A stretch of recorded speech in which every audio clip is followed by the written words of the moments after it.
Hey guys, welcome back to another brand new episode of Collider Games, our weekly podcast. My name is Dennis Zen. I'm here with Joey. How you doing? And also, what's up, guys? It's your boy Dorian here. Yeah, and this is the show where we talk about video games and everything that's going on in the video game industry. I feel like we get a different set every time we do this. Yeah. We have a different setup. We'll settle on it eventually. Technically, we're supposed to be in here all the time, but this room gets occupied a lot by a lot of other shows that we have, and we kind of are like the stepchild that gets put on the back burner. Yeah, so we kind of go wherever they tell us to go. All right. Well, we've got a lot of stuff to talk about. Particularly, the thing that we can't talk about is the thing that we've been playing the most is Spider-Man. Bro, all right, can't say nothing. We can officially say that Dorian and I both have copies, and we are playing it. They have already confirmed the length of the game based on test players and things like that. They said it's a 20-hour average. That sounds about right for that type of game, right? That sounds about right. And I can neither confirm nor deny that fits my experience. Actually, you know what? Yeah, that's about right. I think it was about 25 hours. Yeah, and he was saying that it was to complete the main quest and to do some of the side quests and it wasn't like 100% doing every single thing. Yeah, I did. Same. It was about 25 hours just powering through the main storyline and not like going through all the side missions and stuff like that. Yeah, so I think that's a good amount of time, especially, you don't want it too long where you're just kind of doing too many repetitive stuff. I want to talk about it. I want to and the thing about this is, I can't. When the 4th comes around, September 4th is when the embargo lifts for all reviews of Spider-Man. So tune in here. We'll have a bunch of news about Spider-Man. And I think we're going to do a stream. Are we still? We'll try and stream it. Thank you for putting the pressure on me to make sure that stream works. When the game actually releases, we'll try and stream the first play through it from the beginning and stream. Let us know if you would prefer to see a stream from the very beginning of the game, or you'd want to see one of our saves that is, story complete and just swinging around the city as it's got everything. So, we can do either when the game comes out. Yeah, and then you have like a bunch of videos ready to go.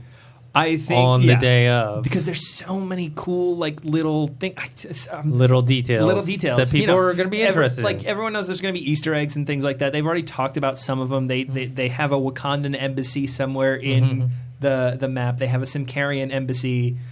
People have seen Avengers Tower, and so we want to go find as many of those little Easter eggs as we can. I'm going to see if Koi can help me out. Get some Collider heroes. And I got my boy Caboose coming in. He's going to help us with a couple of videos. If you're not familiar with him, he's a gaming YouTuber. Yeah, covers all the superhero type of video games, so that'll be cool too. So if you want to find everything out about this game, this is going to be the place to tune in. Yeah, they also confirmed the DLC kind of releases. There's going to be 3 of them. One is the heist, which is they mentioned that they were going to cover Black Cat in that one. That's going to be October 23rd. Turf Wars in November and Silver Lining in December. And they're going to also, you can either buy them $10 a piece or they're going to bundle them all 3 together for $25. I'm assuming you pay the $25 up front and then every time each one comes out, they give it to you. Well, the best part about this is that, the game launches in September.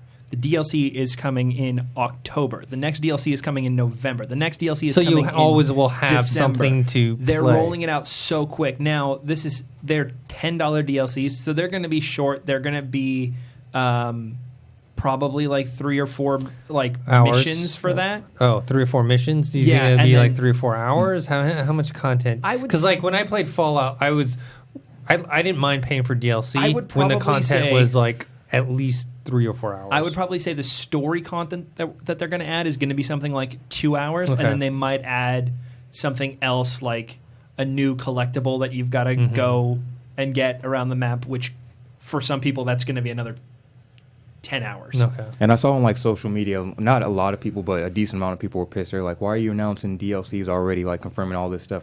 Does that mean the game isn't finished?" And I saw a bunch of stuff like that, but I can tell you, like the game is finished. Yeah, these side quests don't have anything. You can't complain about a 20-something hour game. You know what I mean? Like even like you're not getting shortchanged there. I feel like if they gave you a 10-hour game and then they're like, "Oh, we got a bunch of DLC." I think this is going to be the perfect one to look at the same way as you'd look at a movie. You know, if a movie, like if you watched a movie and it finished and they said, you know, we're going to release a 15-minute featurette, like little add-on story that tells you what happens after the movie. Would you complain and say like, "Oh, well, we didn't get it the full movie then"? Like, no, you got the full movie, you but got the full movie, bonus. and now this is bonus stuff. Yeah, this is like that's very much what this DLC is going to be. Yeah, I as long as they're not, you know, doing something to fix what happened and then charging you for it, or something that is incomplete, like a multiplayer segment, you know, like Red Dead Redemption. They didn't charge for it. Luckily, you know, they knew that they didn't finish the multiplayer, so they were releasing those extra areas that you could fight in for free just later on. Oh, which, by the way, speaking of Red Dead Redemption, because that Red Dead Redemption 2 breakdown video about the choices or the additions that so that was one of the earliest videos we did for the channel. It is now our most viewed video.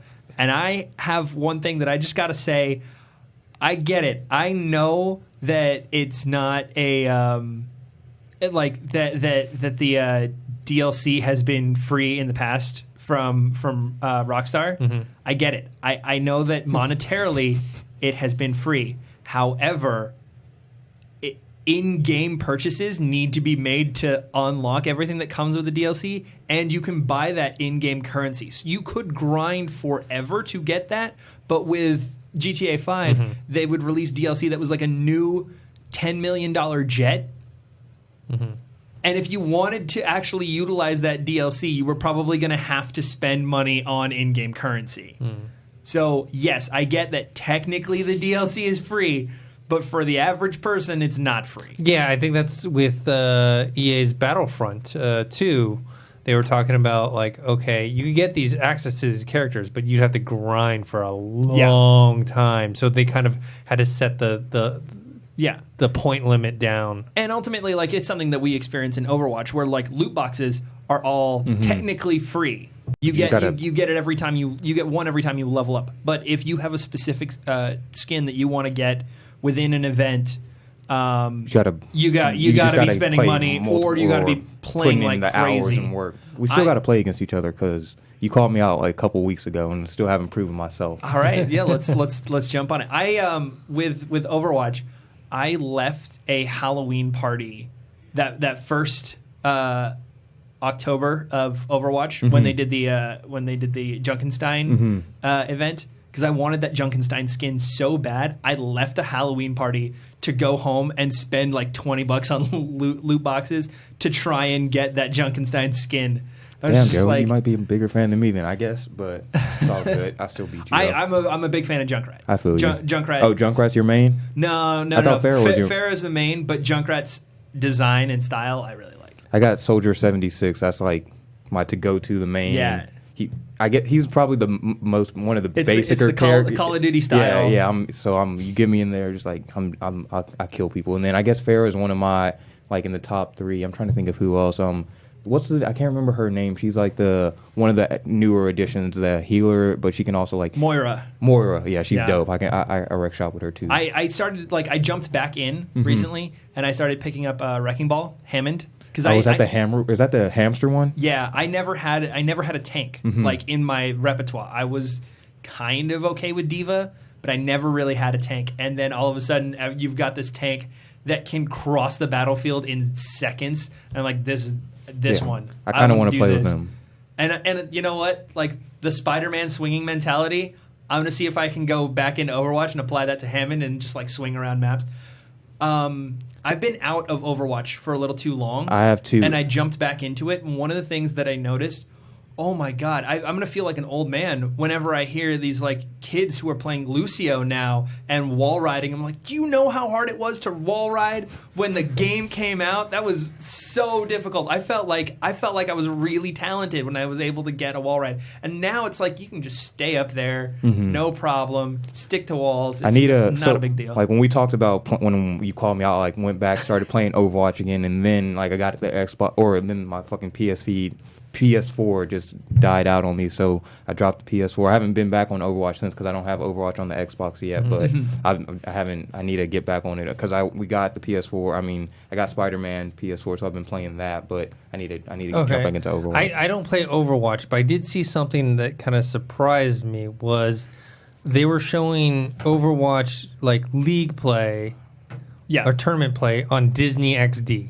Okay. Oh, really? Bro, what? So yeah. So my question to you, as someone who hasn't played it before, is it that PG rated that like one, like the content within it, like the fighting and whatnot, is enough so that people who watch Disney XD are fine, and two, that they can get gamers in there that won't swear or cuss or say anything they're even remotely, you're probably offensive. not hearing game chat. Okay. Because I know I was watching the Hearthstone tournament that just happened, and even with like Summer Skirmish for Fortnite, you're usually not hearing much of the player chat. You're usually hearing the commentators. I was hearing the commentators versus to answer your question, Overwatch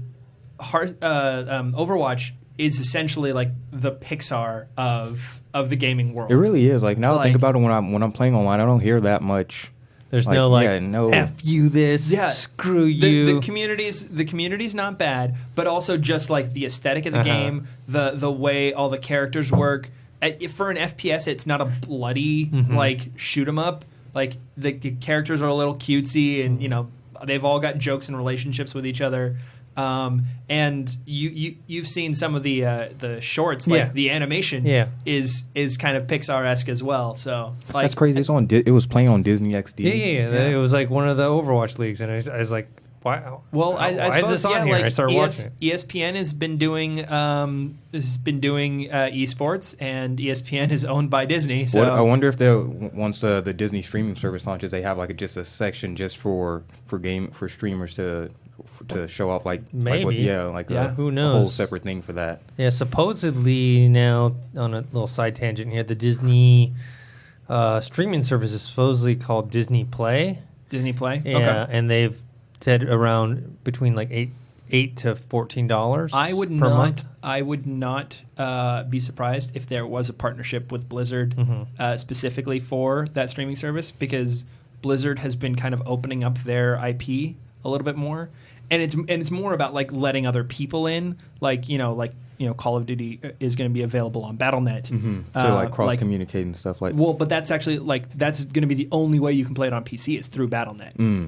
So Battle.net is now not only Blizzard games, and there's one other that is I'm blanking on it, but when I opened up Battle.net, there was one other game that wasn't a Blizzard game, and I'm just blanking on it now. I think it's another Treyarch game, but with Blizzard in Anaheim, and with partnerships being so close, I think we could see some Disney Blizzard crossover stuff. If that means that we get, oh my God, I'm so excited about this now. If that means that we get a Disney Pixar Overwatch movie, bro, dude, or I'd rather a TV series, like a TV series. You get just 13 episodes. Just explore each episode. They might do it because they're trying to get everything on that service to get you to subscribe. We're calling it now. Here first. There's going to be a Disney. Well, and it's one of those things like when the Marvel Cinematic Universe launched, and everyone they launched the TV shows and stuff, and they were like,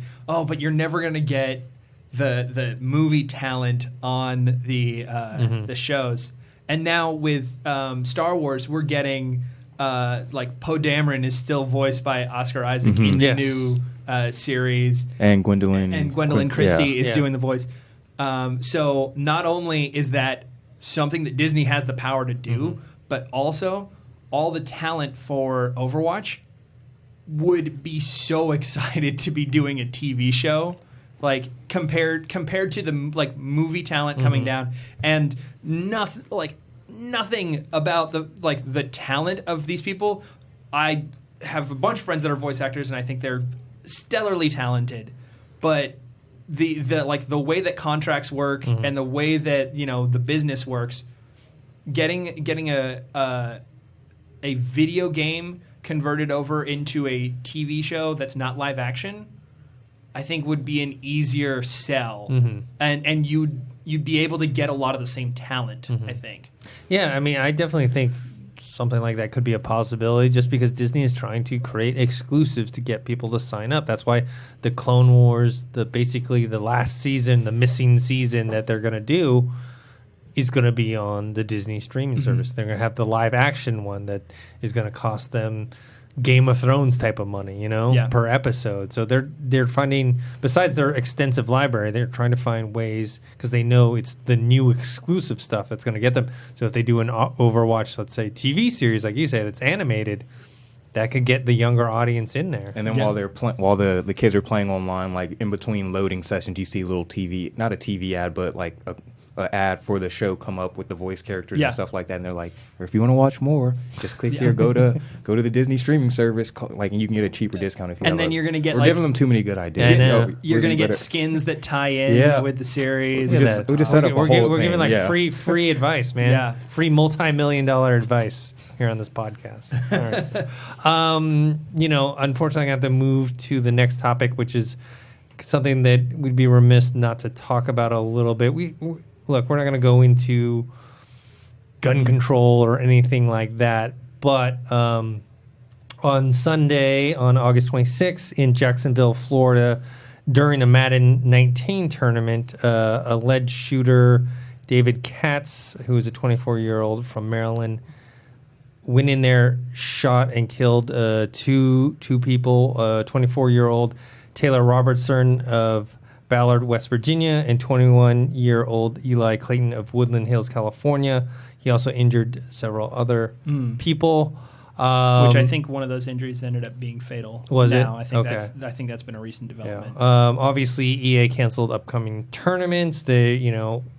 This guy, David Katz, who is the alleged shooter, also killed himself. He, for reasons and motivations, they said that he was a Madden 19, but he was there for the tournament. He was like a top player. He had won a tournament before in a different place, and he had, I guess, lost earlier in the day and came back. And I don't know. It's one of those things where it's like, it's crazy to me that this stuff happens. Yeah, it's fucking Madden. Like, they're a group of kids are just there to play Madden, play against each other for a tournament, like just to have fun. And there's going to be prize money and stuff like that. But they're there because they love Madden. They're not like, and you don't expect, like you say, you don't like. They're just there to have fun, and then you don't expect something like that to happen, especially at a gaming event for Madden. Like, bro, it's fucking ridiculous. This is very much a tragedy. This is something that the community should be aware of, and to see the outpour of support that came from developers, that came from people in the industry. There's so many. Like, if you look through tweets from every developer and publisher, they all reached out to the community, and I think that's very good. But it's interesting, this circumstance, because you have a hard time imagining that happening in any other sport, in any other competition, in any other, and if esports wants to be put to a place where we can, and I get that a Madden 19 like activation tournament, it wasn't exactly like a full esports league. I understand that there's a difference there, but still, I can't think of any other sport where we would like where this could even be a possibility, and you can't say that it's because athletes are older, because there are sports that have athletes that are young, and this is the way that management is done, the way that teams handle their talent, handle their players. we need to see that happening, and we need to see that kind of regulation, and we need to see that kind of, franchise. It's one of the things that, like, if an event like this hadn't happened, you would think that, this is all posturing, this is all red tape, this is all, making it more complicated. Why can't people just game? It's like, this is the kind of stuff that happens that, like, you need a bigger structure around. You need people constantly watching everyone because, they're competitive, emotional people. And I'm not saying that everyone who competes has the potential to do this, but, like, you don't I physically can't picture that happening in the NBA or the NFL or golf or racing or anything like that. It doesn't compute in my head. But and it shouldn't work. Like, it shouldn't be feasible here. Yeah, it shouldn't have been possible. Yeah, I mean, it's just one of those things where it's like, there's so many factors that go into it. I know they mentioned that the alleged shooter had a case of, mental health issues. He lives from Maryland. He purchased the guns legally. It's just, I don't know. It's one of those things where I don't understand, and I've seen. It's weird. It's one of those things that, like, is it something that emotionally people can't handle? Is it too intense? I'm also, like, trying not to start a conversation about gun control specifically. I'm trying to come at this from a different angle and say that, like, in a world where we're gonna be arguing back and forth on gun control as a country. Let's assume that argument is going to be happening back and forth, and then what can we do outside of that to still, make everyone feel safe and be able to do the things that they want to do. So, I mean, that's I'm coming at it a kind of roundabout way, and maybe I'm just honestly I'm ignorant about stuff. I'm happy to be educated on this, but this just doesn't feel possible in any other kind of organization. Yeah. Why should it be able to happen here? And my heart goes out to them, and it's just like there's already a stigma around, like, gaming and playing violent video games and stuff like that, and like, you're going to grow up to be a killer or something like that, which statistically hasn't. No, I don't see. That's where I don't think anyway. And this is Madden. It's not like they're playing Call of Duty or something like that. Yeah, I've seen a bunch of social, social, not social just stories, but I've seen a bunch of people just be like, this is older people be like, this is why people shouldn't play video games. Absolutely. And I'm like, you can't use this one example from all. I literally think this could happen at a Tetris tournament. Yeah. Right, it has something to do with the intense competition and also just the emotional level of maturity, I guess. Right, but I mean, every other sport has intense competition. There's something about the gaming community where, if we want to get past the stigma and stick it to all those old people that say that gaming makes you violent regardless of what you're playing, we have to be extra vigilant about that kind of stuff. Like, we have a responsibility to not only, like, prove them wrong, but, like, actively take steps to prove them wrong. And I think that, like, this is going to be, like, a mark for a while. Yes, it was Madden. You're right. It wasn't a Call of Duty tournament. It wasn't a worst case scenario. And I'm talking about this, like, this one hits me hard because this is, and I feel for the people that were injured and the people that were killed, and the people that this hurt.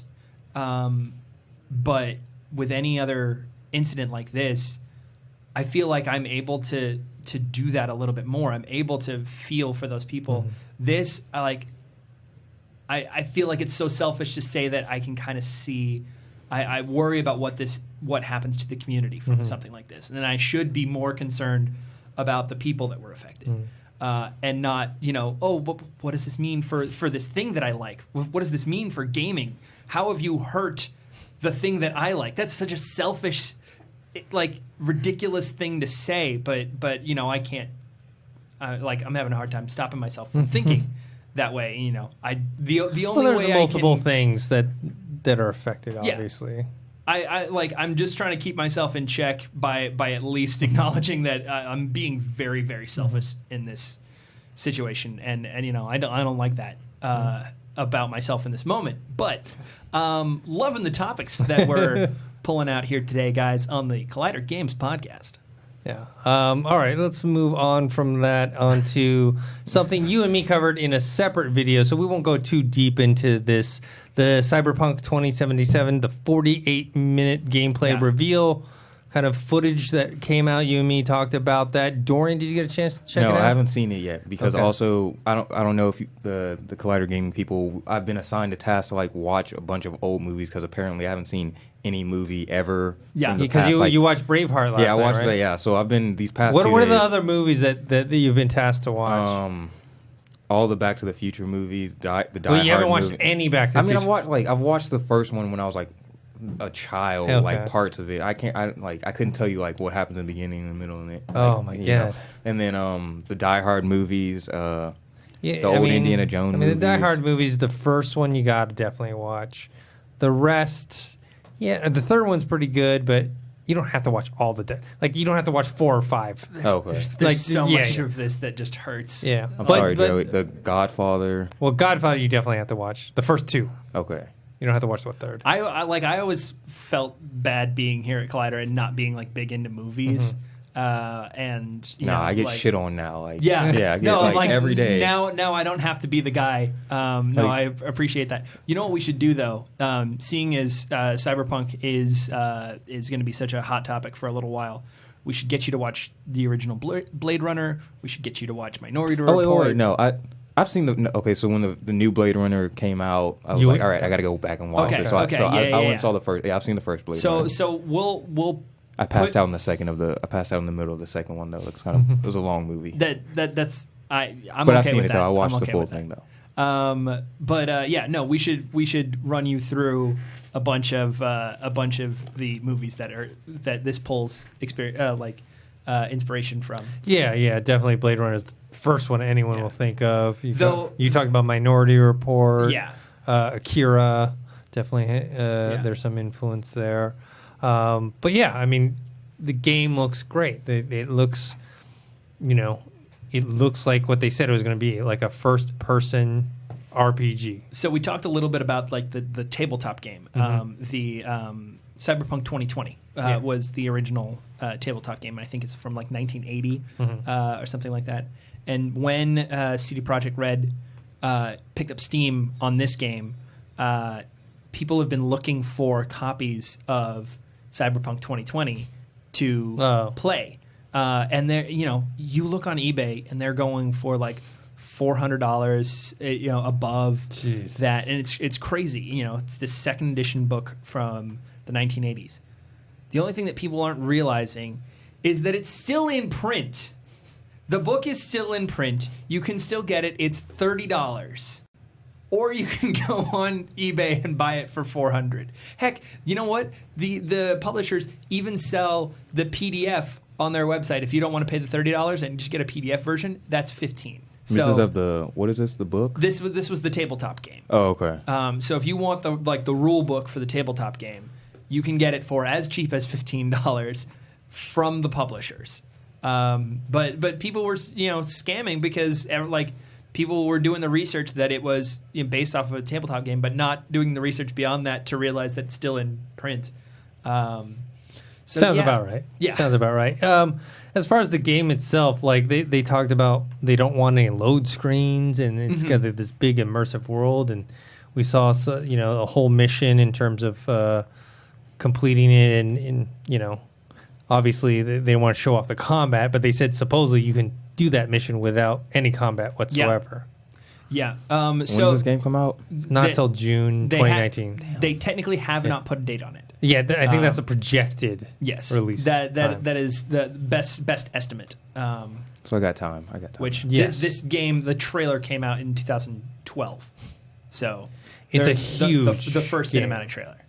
What have they been doing this whole time? They've been building it. If you 100 plus hours. No, but if you watch the 48-minute thing, you'll realize that the reason why it's taking them so long is that each mission has so many different ways to complete it. Kind of also reminds me of, did you ever play Deus Ex? Deus Ex? Is that where you're it's first person? You could switch between third and first. Oh, wait.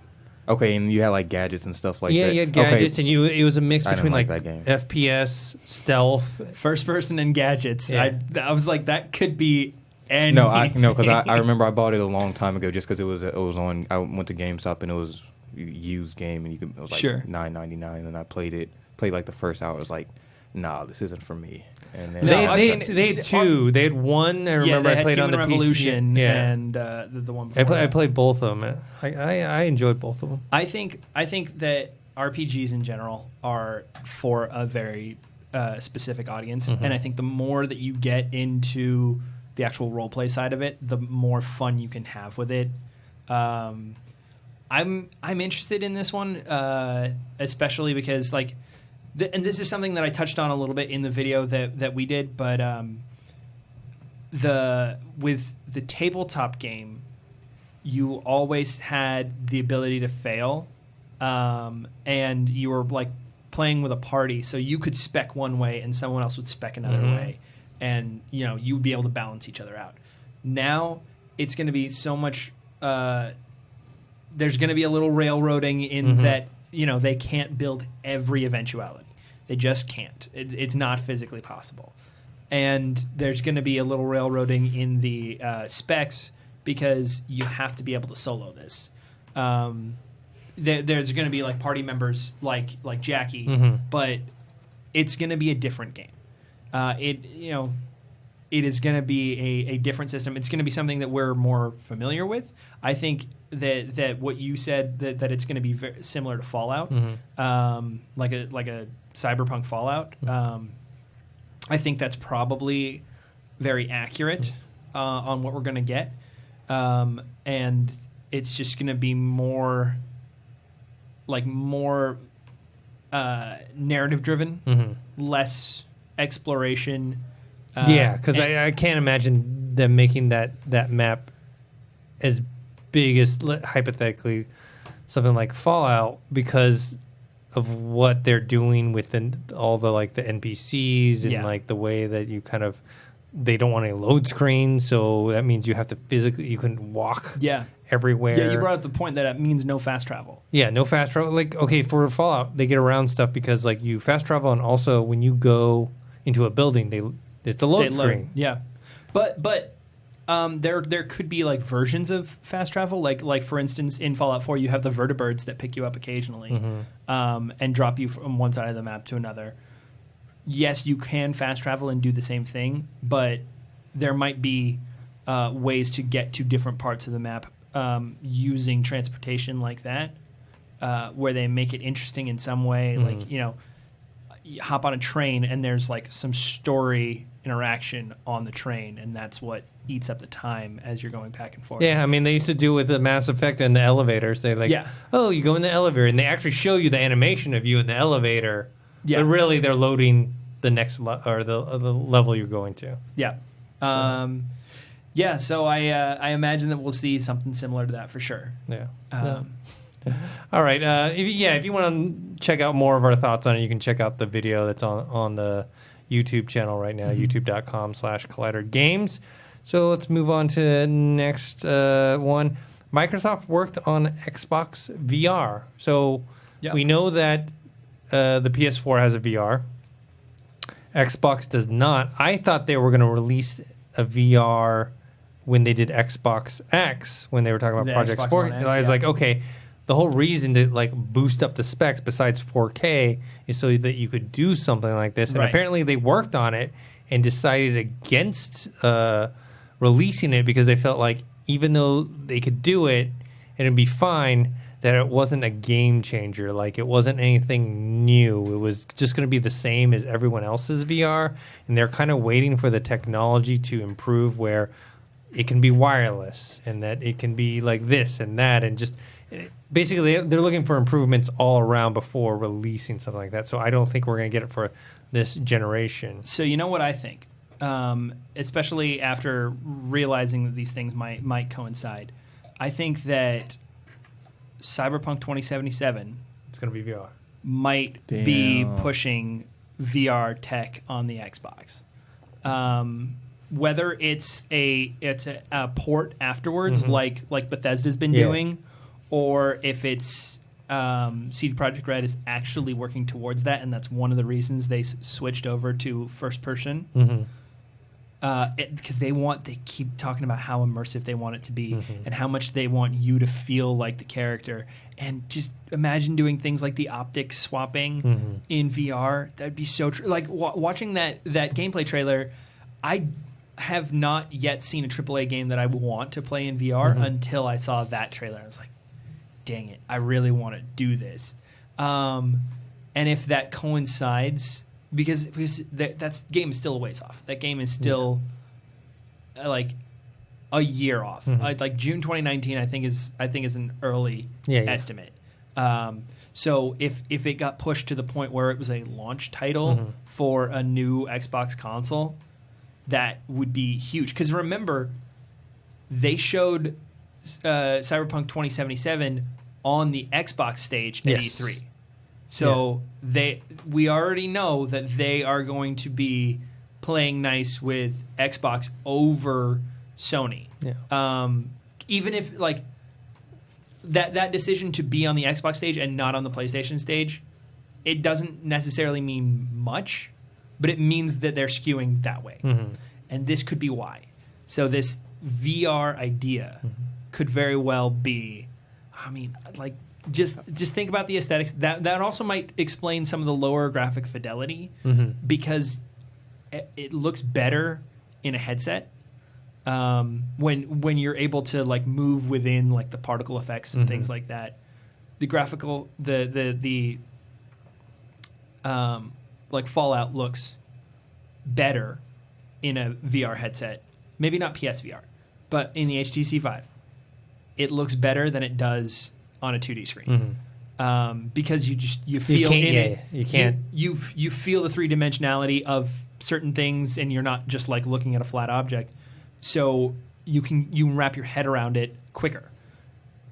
And so I'm sorry, I'm thinking about it as I say it, and I'm like, God damn it, I'm getting excited. No, dude, this is dope though. This kind of excites me because it didn't already like last month or so the God of War developers switched over to Microsoft.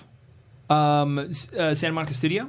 Not the developers, but one of the lead developer went over to... he came over, yes, to the new studio called The Initiative. So at Microsoft. Yeah, Microsoft. So you combine him, like they're trying to do more original like exclusive games. Get that VR headset, put it together. I'm already sold because I'm Team Xbox. Like, I'm already Team Xbox. So hopefully we get some cool shit. I think Microsoft is for the long play. They're going whatever the next generation is. They're probably going to have a ton of exclusives because they realize they didn't have enough. I think one of the interesting things that they might do, because this console generation, if they're already like pushing a new console, then this console generation is going to be kind of short compared to the last one. Yeah, the 360 PS3 generation was long. And that's the thing. The 360 kind of owned that generation. Yeah. Like, PS3 was good. The gap was a lot smaller than it is right now. But the 360 was and the PS3 dominant had free one. internet. Or like free, free connectivity. Yeah. But still, the 360 was the dominant one. And then they swapped. Now it's swapped, and I wouldn't be surprised if Microsoft said, "All right, you can have this one. We're just going to make the next one come sooner." Yeah, I mean it's always possible. I mean that's the thing about video games, man. They really it's hard to stay at number one in video. I mean, think about it. It was Nintendo, then it was Sega, then it was back to Nintendo, then it was Sony, and then it was Microsoft, then it was back to Sony. I wonder if they're actually, now that I think about it, because we've seen this happen once before, when a console changeover was coming up and one released too early, the Sega Dreamcast. Sega Dreamcast, you would think would have been the competitor to the PS2 and the Xbox because it had internet connectivity, it was disc-based, and they just came out too early. They did not have the tech. By the time the PS2 and Xbox came out, they were more robust. They were stronger. Nintendo released the GameCube as the kind of like other thing to compete, and Sega disappeared. You know, Sega, that Dreamcast was the last console they made. I love the Dreamcast.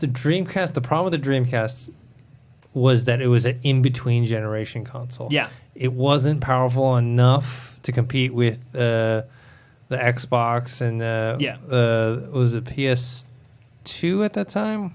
What was it? Well, PS2 came after Dreamcast, but before GameCube. Yeah, so PS2 then. So it wasn't powerful enough to compete with those two, but it was better than what was out at that time, you know? Yeah. Better than your N64. Yes.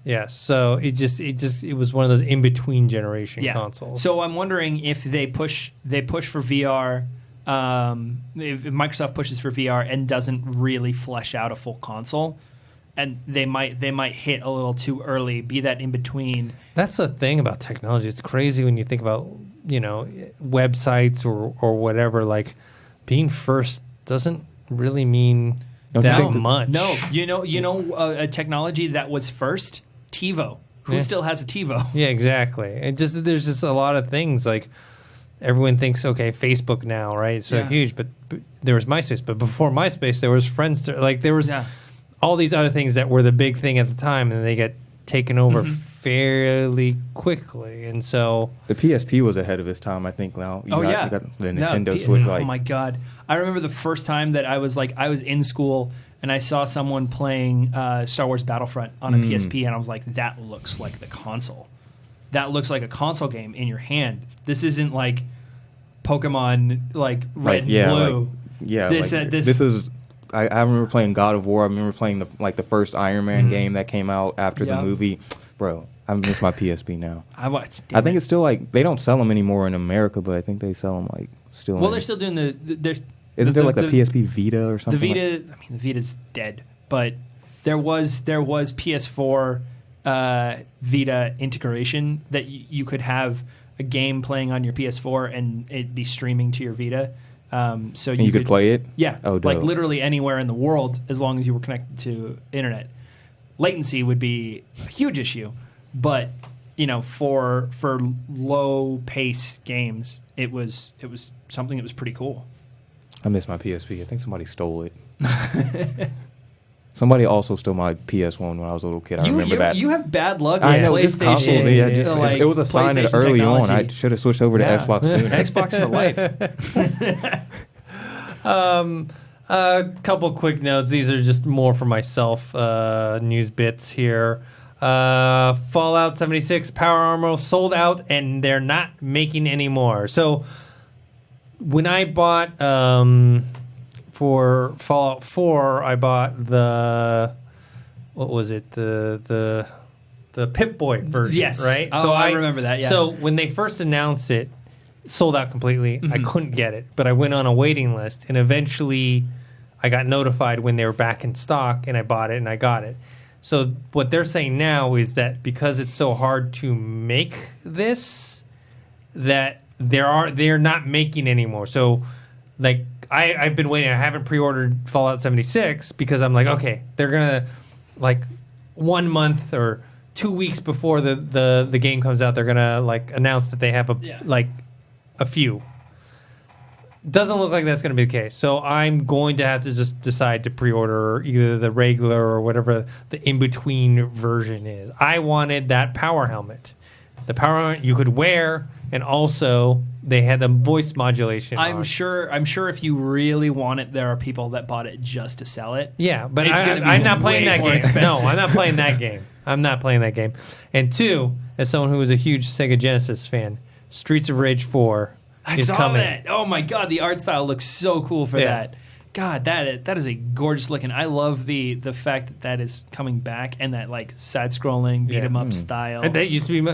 It's funny because like through we'll take a little tangent here. Like the evolution of your own personal video game playing, like when I was younger, it would be a certain style of game. And I remember the side-scroller beat-em-up was my favorite type of game, like Double Dragon, and then that led to Streets of Rage and Final Fight and those type of games. But then later, it jumps into something like FPS is, right? Then I'm like all into like not Call of Duty, Counter-Strike and Halo. And then later now I'm into like RPGs. And, you know, it's I don't know where you guys started off with and then where you guys are ending up now in terms of your personal favorite type of game.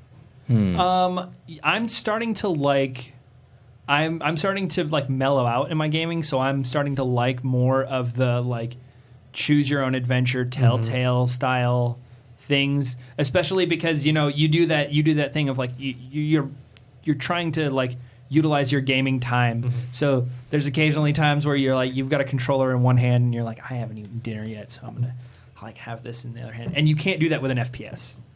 Like you have to actually be playing. Telltale you can literally play with one hand. You can play with one hand, and like you can be invested in the story, and it's the same way that you like binge TV. Yes, that's how I have started to play games like like Detroit and like The Council, like Telltale stuff. So that's been my route recently. I still like action games. I still like FPSs, but I don't think you have to be as good of a choose your own adventure game for me to play. Yeah, people just have phases. I forgot to mention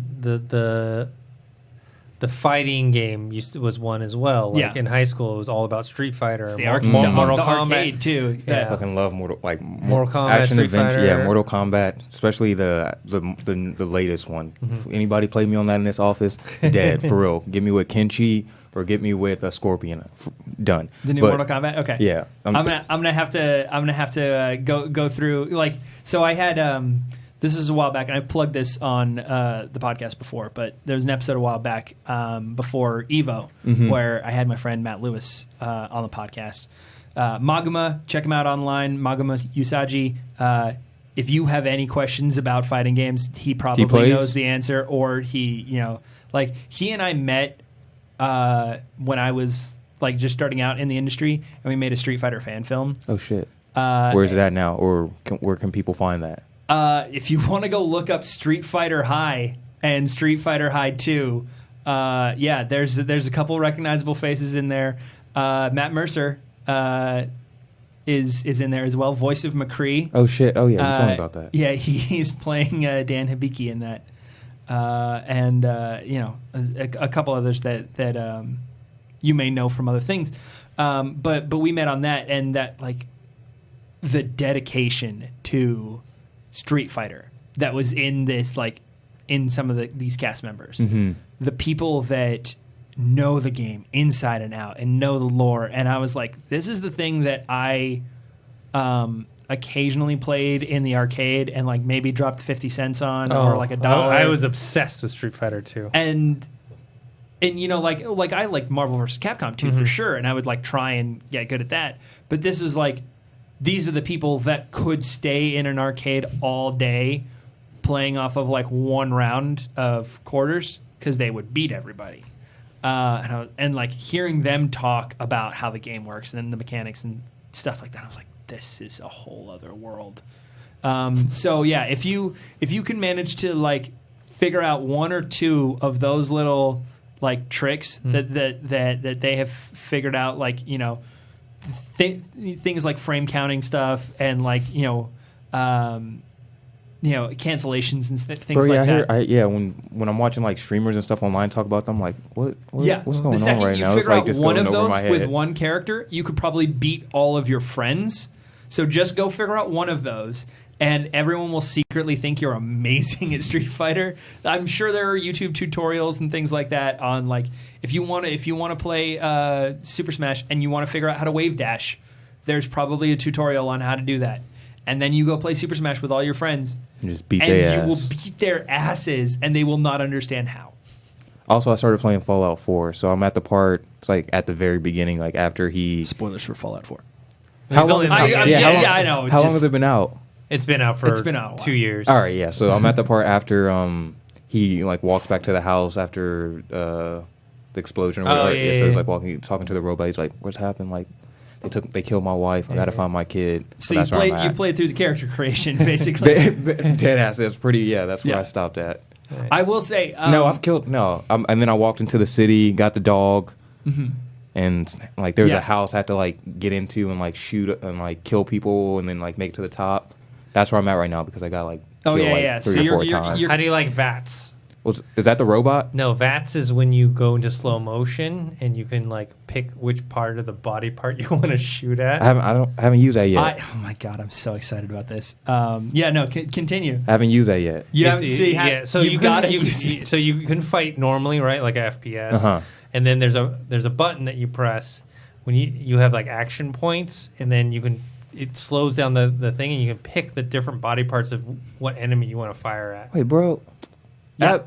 Okay. I've gone through that stage of like going up to kill them like 2 or 3 times now, and I'm gonna try. All right, I'm gonna pay attention. I'm having this weird like existential moment here because I try and not make it a secret that like when I was like getting into the gaming community and not just playing games, but like listening to gaming news and finding out what else is happening in the community. One of the places that I got my information was Rooster Teeth. I was watching Red vs. Blue, and when they started doing the podcast, like when they started doing the video podcast, I started watching that. And one of the stories that they told, and Rooster Teeth, so you'll appreciate this, was Bernie talking about how he played through half of Fallout 3 not knowing that the VAT system existed. Oh, shit. And thinking, like, this is such a hard FPS. That's why I'm like, you just had that. I'm like, oh, my God, the world is, like, we're just, like, 6 years behind on all of these same stories. And you know what? That's nothing but a good thing. Good people. Yeah. Also, check out all of our RTX Rooster Teeth coverage on the Collider Quick channel. We still have more interviews. A bunch of interviews. We have a couple more coming up in the next couple of days with Funhouse, Rooster Teeth, Kinda Funny, Achievement Hunters, all of them. So that'll be up soon. And all of them doing their dial-up impression. Yeah, all of them are doing dial-up impressions. Yuri, who's voicing Spider-Man, is in RWBY. Shit. He's Mercury Black. I don't. And which season is he in? Is he a recurring character? Or is he's recurring. He came in as a villain in like season 2 or 3. Okay. And then has been there ever since. But he doesn't have a lot of lines in the current season, and everyone's like, "Why?" Like he's there, he's in the shop, but very rarely does he actually talk. It's probably because he was recording lines for Spider-Man the whole time. Do you guys have anything you guys want to talk about before we sign off here? Anything either you're playing? Obviously, we talked about you couldn't talk about Spider-Man, but we'll have a lot of that on the channel soon. One of the things I do want to talk about is that now that we have Josh McCouga back, Josh McCouga is part of Collider, and he's going to be around the office a lot more now. I want to bring back the Josh McCouga plays VR horror games. Yeah, so I got the guys at Wolf and Wood to send me a copy of the Exorcist game. Nice. The Exorcist Legion VR. I have heard this is one of the scariest games out there.